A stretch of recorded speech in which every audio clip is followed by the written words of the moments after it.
everybody, Julia here. In this video, I want to share with you the resources that we used for our study of arthropods. So this includes crustaceans, arachnids, and insects. And this was done as part of our study of animals that we're still in the middle of.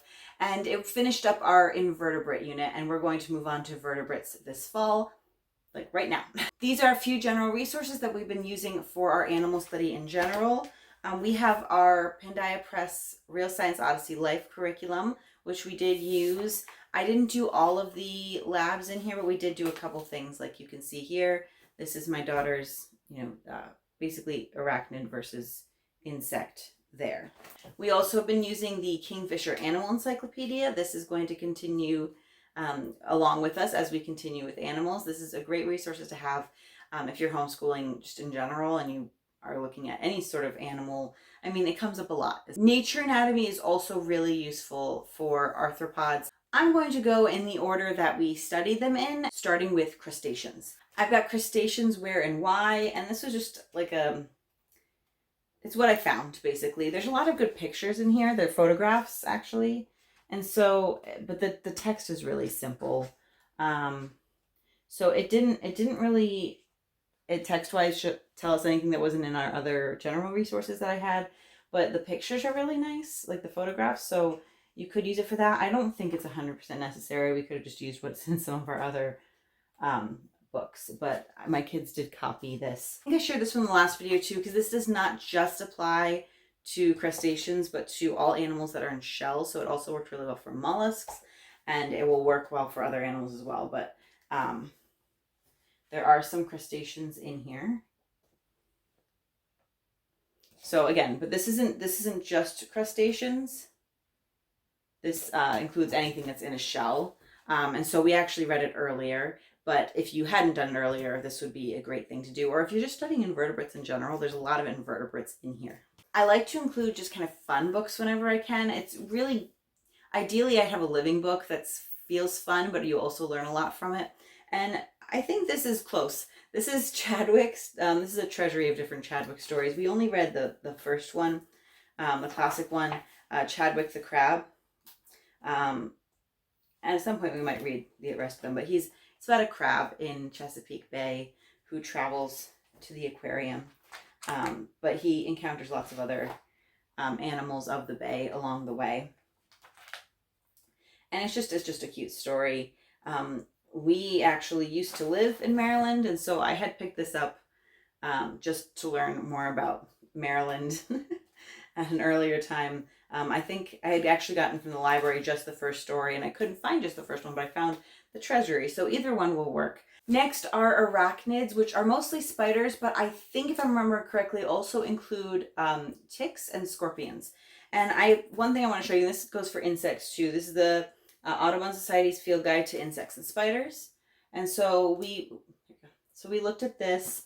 My son likes to just flip through this. He loves spiders and scorpions, so he was really excited about this unit. I didn't realize till we were doing it that he was really interested in scorpions, so I don't actually have specific scorpion resources. If you know of any, link them below and let me know, because that might be a good Christmas present.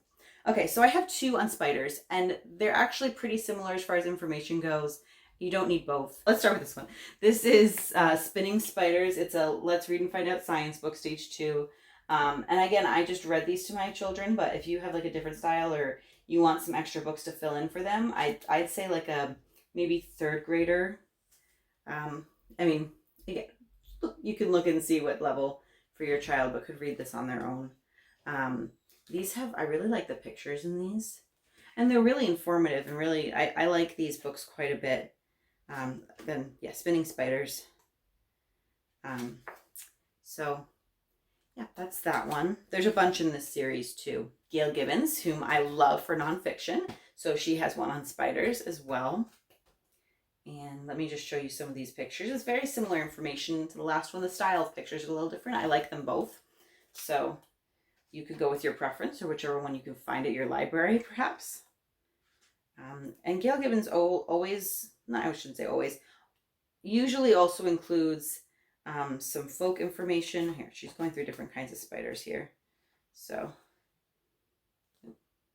Yeah. In the back, she has like these kind of random facts, all different kinds of facts about surrounding the topic. I like that about her books. We did a project, and we actually did it in the context of when we did insects. I saved it because there were several different things, but my son built a 3D scorpion. It's like a 3D puzzle, wood puzzle, one of those ones you slot together. It's a little difficult for him as a kindergartner. He needed quite a bit of help. But we ended up then like gluing it together and letting him paint it. He loves the 3D puzzles, so I look out for them every once in a while for him. My daughter, not so much, but she ended up doing a butterfly and I did the bee. Moving on to insects. This is the big book of bugs. I think there's some other big books too. I don't have any others right now. But these are really fun. It's big, first of all, which is kind of just fun.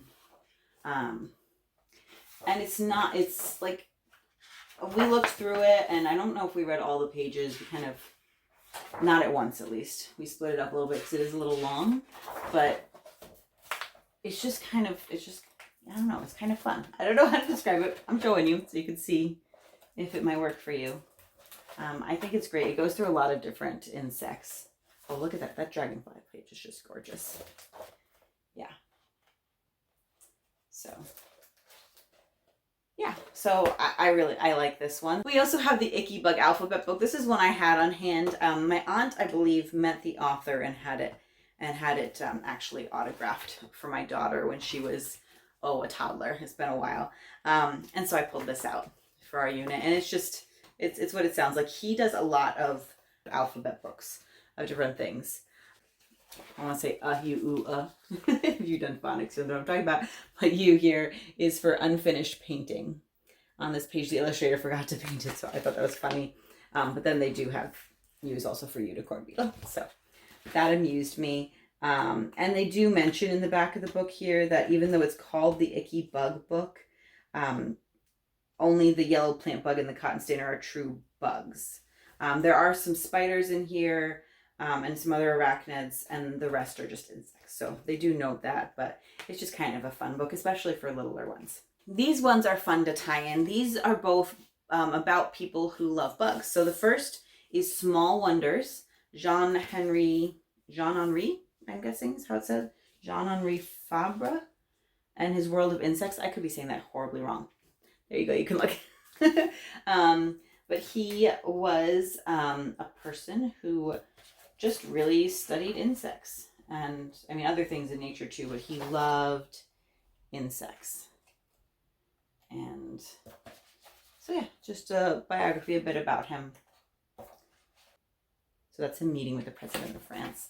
It's a cool story, and just like he loved insects. I think this one's really special. This one's called The Bug Girl, a true story, and it's by the bug girl herself, Sophia Spencer. I'm not sure exactly how old she was when she wrote this book, but she's on the younger side, and it's about her as a child. Oh, see, she was in the 4th grade when she wrote it, which is so impressive. And it's just a story of how she like always really liked bugs from the time she was little, or insects, I should say, and was teased about it in school, and so thought she couldn't like bugs anymore. And her mother reached out to some entomologists.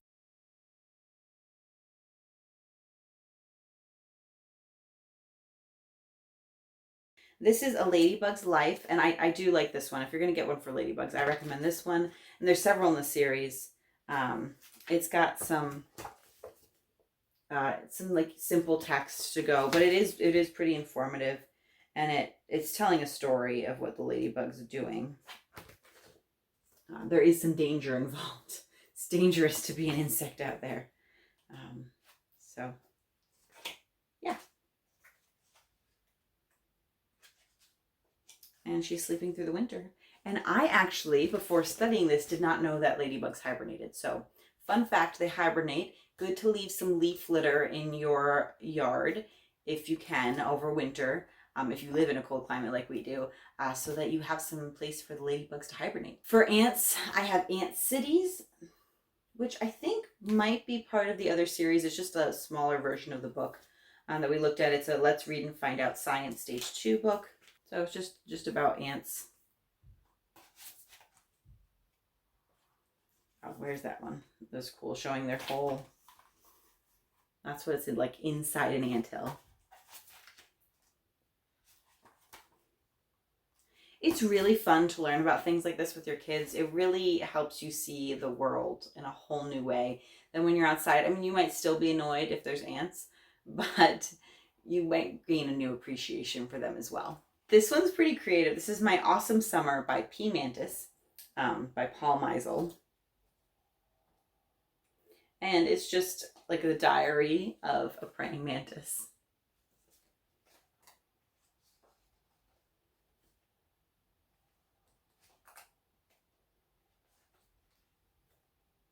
I like the pictures in this one too. I mean, there's a lot of plants, so can't go wrong in my mind. Last one in this specific category is Crickwing. It's not fantasy, but it's told from the cricket's life, from the cricket's point of view, and the insects and other animals are all talking to each other. So there's some notes in the back on some of the different insects you encounter, like cockroaches and ants, back here. But it's more of a story. It's kind of long though, so it's a little hard to do in one sitting, just to give you a heads up on that. We then spent a week on bees. I used this book. This is Explore Honeybees with 25 Great Projects. So we actually did read through it. There's a lot of great information in it. And I did like 1 or 2 chapters depending on the day and what else we were doing. But it has activities like drawing a honeybee. We did that. We did not do all of the activities in here because I had a newborn. This is a great resource, and I might actually see if I can find, like, there's more in the Explore series like this, and so I might see if I can get some other ones as we go forward, because I did really enjoy this. Life and Times of the Honeybee. I love this book. It's got so much information, and it's got beautiful illustrations. These are, I love copying out of this one for nature journaling. It just, yeah, I don't know if I'm even showing you here. So much good stuff in here. Honey flower menu, honeybee calendar. Flight of the Honeybee is another favorite. This is exactly what it sounds like. It's a story of a scout bumblebee. I think she's called Scout. And going to find the flowers, coming back and telling everybody about them.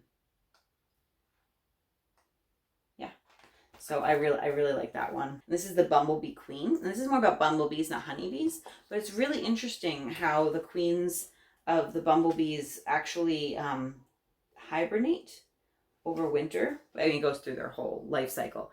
But they'll hibernate over winter to start a new colony the next year inside a beehive, which is a magic school bus. And I think there's also some TV show episodes, at least one that's different from this one, about them learning about bees, I think in a hive that's in a tree. There's also Honey in a Hive, which is another Let's Read and Find Out science book, like the ones I've been showing you. And this is just, it was really repetitive from all the other books I had, so I don't think it's necessary. Then there's The Honeybee Man. And this is a nice story. This is about a man who keeps a beehive on his roof. I think it's in Brooklyn. You can see there, and he goes out and they fly, and yeah, and he then, I don't know if he gives the honey away. Yeah, he gives his neighbors all honey at the end.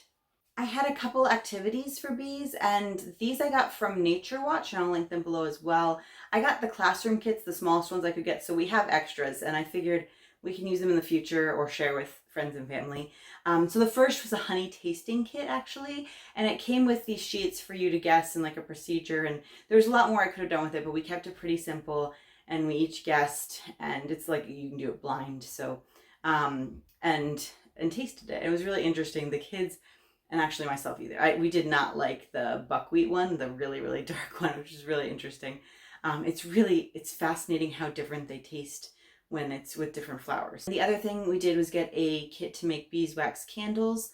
And these were just the kinds that you wrap up. So these are really easy for little hands to do. They were like little squares, and my 2-year-old even helped me do some together, and she enjoyed herself. Moving on to butterflies. We again have one from this series, same as the beetle is, what is the beetle? Shy. This is a butterfly is patient. So these are this style this is the style book with the beautiful pictures, the big words and the small words again, lots of labels. I think it's gorgeous. So love these. A butterfly is patient. Waiting for wings. This is just, it's a Lois Ehlert. Ehlert? I think it's Ehlert. This one's interesting. It has the different flaps in here.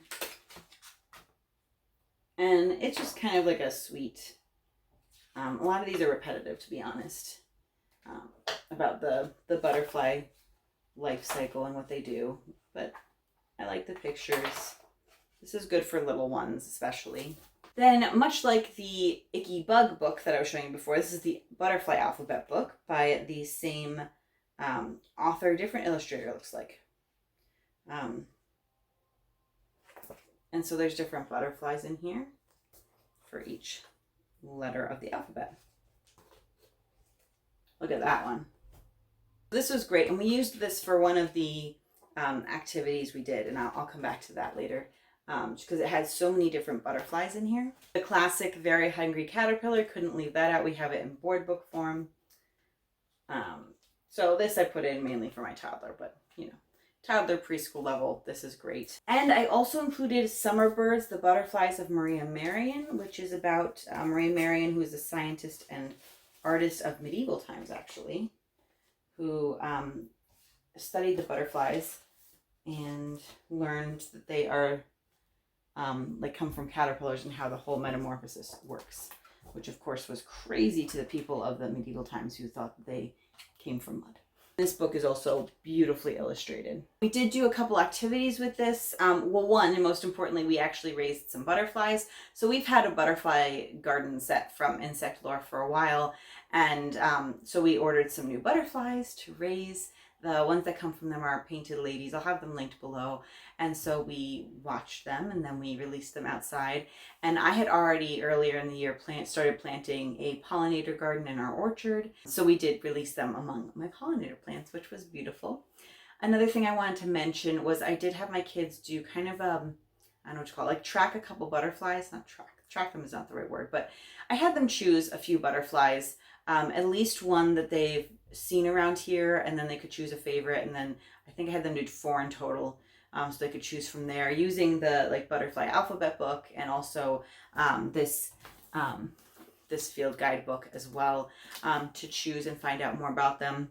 And I had them record the common name, the Latin name, their habitat, what kind of flowers or plants they were, like nursery plants for them that they would lay their eggs on, and what kind of plants they get like their nectar from. This summer when my toddler turned 2, she wanted a butterfly cake. So I'll insert a picture here, but that could be a fun thing to do with your kids to incorporate into your butterfly. Thank you so much for watching. I will talk to you later.